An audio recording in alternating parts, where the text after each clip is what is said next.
પોરબંદરના રેલવે સ્ટેશનના કમ્પાઉન્ડમાં વાહન પાર્કિંગ માટે ઉઘાડી લૂંટ ચલાવવામાં આવી રહી છે, જેમાં ટુ વ્હીલરના ₹10ના બદલે ₹30ની ઉઘરાણી થઈ રહી છે।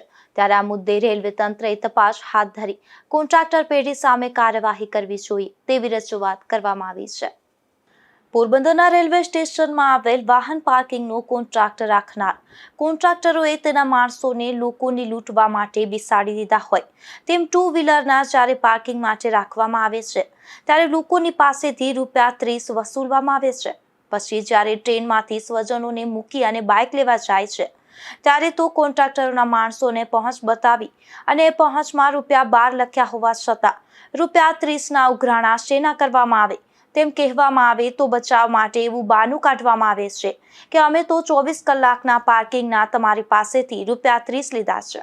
સ્વાભાવિક રીતે કોઈ પણ વ્યક્તિ તેના સગા સંબંધીને રેલવે સ્ટેશનમાં મૂકવા ગયો હોય તો પોતાનું ટુ વ્હીલ રેલવે કમ્પાઉન્ડમાં 24 કલાક રાખવાનું જ નથી।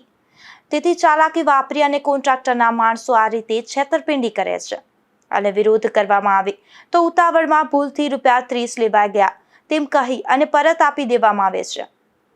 વહેલી સવારે જ્યારે પોરબંદરથી રાજકોટની ટ્રેન જાય છે ત્યારે અને સૌરાષ્ટ્ર એક્સપ્રેસ ટ્રેન આવે છે ત્યારે આ પ્રકારે લોકો સાથે લૂંટના બનાવ વધ્યા છે। ટ્રેન ઉપડતી હોય અને મોડું થતું હોય તેથી ઉતાવળે લોકો ₹30 ચૂકવી દેતા હોય છે, કારણ કે પોરબંદર રાજકોટની ટ્રેન 3જા નંબરના પ્લેટફોર્મ એટલે કે સામેની સાઈડમાં દૂર ઊભે છે, તેથી ત્યાં પહોંચવામાં મોડું થતું હોવાથી લોકો પૈસા દઈ દેતા હોય છે। તેથી નિયમ પ્રમાણેનું મોટું બોર્ડ મૂકી અને ટુ વ્હીલના ₹10 લેવામાં આવે તે પ્રકારની સૂચના આપવામાં આવે તેમજ રેલવે તંત્ર દ્વારા કોન્ટ્રાક્ટર પેઢી અને તેના માણસો સામે કાર્યવાહી કરવામાં આવે તેવી માંગણી મુસાફરો દ્વારા ઉઠાવવામાં આવી છે। નિપુલ પોપટ સાથે અશોક થાનકી, ગુજરાત ન્યૂઝ, પોરબંદર।